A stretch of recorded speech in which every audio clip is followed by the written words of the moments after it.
বন্ধুরা, welcome to my channel. এখন কথা বলবো ফিফা ওয়ার্ল্ড কাপ নিয়ে, যেখানে 2026, 2030 ও 2034 পরপর 3 বিশ্বকাপ কোন দেশে হবে সেটাই জানাবো। তো এরকমই সব খেলার খবর প্রতিদিন জানতে হলে আমার চ্যানেলটিকে অতি শীঘ্রই লাইক, কমেন্ট, সাবস্ক্রাইব করতে ভুলো না। আর প্রচুর পরিমাণে শেয়ার করে দাও, যাতে আমার 4000 ঘন্টা ওয়াচ টাইম খুব শীঘ্রই পূর্ণ হয়ে যায়।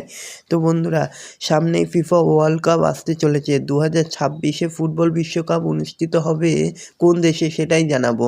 2026 সালে বিশ্বকাপ অনুষ্ঠিত হবে 3 দেশে। যুগ্মভাবে ফুটবলের সবচেয়ে বড় শোপিস ইভেন্ট আয়োজনের দায়িত্ব পেয়েছে আমেরিকা, মেক্সিকো ও কানাডা।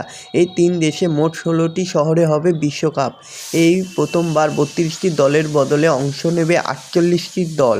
তো দেখা যাক শেষ পর্যন্ত লড়াই করে কার হাতে উঠতে চলেছে এই কাপ। আর এরকমই সব খেলার খবর প্রতিনিয়ত জানতে হলে চ্যানেলটিকে অতি শীঘ্রই লাইক, কমেন্ট, সাবস্ক্রাইব করতে ভুলো না। 2030 সালের বিশ্বকাপ হবে মরক্কো, স্পেন ও পর্তুগালে। আর্জেন্টিনা, প্যারাগুয়ে এবং উরুগুয়ে এই ইভেন্টের উদ্বোধনী দেশ হিসাবেও থাকছে। 2030 সালের কাপযুদ্ধ হতে চলেছে ভীষণই স্পেশাল। শতবর্ষে পা দেবে বিশ্বকাপ। 1930 সালে হয়েছিল প্রথম বিশ্বকাপ। আয়োজক দেশ উরুগুয়ে হয়েছিল চ্যাম্পিয়ন, রানার্স হয়েছিল আর্জেন্টিনা। শতবর্ষের বিশ্বকাপে এই প্রথমবার 6টি ভিন্ন দেশে ও 6টি ভিন্ন মহাদেশে আয়োজিত হবে। তো দেখার জন্য এবং খবর জানতে হলে আমার চ্যানেলটির দিকে নজর রাখতে হবে। তো দেখা যাক কী হয়।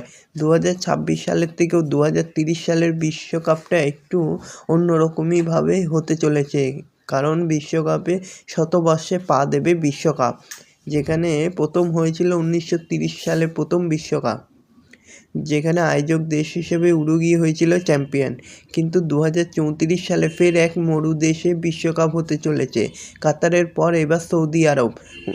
2027-এ এএফসি চ্যাম্পিয়ন কাপ ও 2034-এ এশিয়ান গেমস সৌদিতেই। 2023 সালের অক্টোবরেই অস্ট্রেলিয়া এবং সৌদি উভয় বিশ্বকাপ আয়োজনের আগ্রহ প্রকাশ করেছিল। অস্ট্রেলিয়া যদিও 2026-এ মহিলা এশিয়ান কাপ এবং 29-এ ফিফা ক্লাব বিশ্বকাপের আয়োজন নিশ্চিত করার জন্য বিশ্বকাপ আয়োজনের নাম প্রত্যাহার করে নেয় এবং 2034 সালে সেই মরু দেশে বিশ্বকাপ হতে চলেছে। কাতারি এবার সৌদি আরবে অনুষ্ঠিত হতে চলেছে।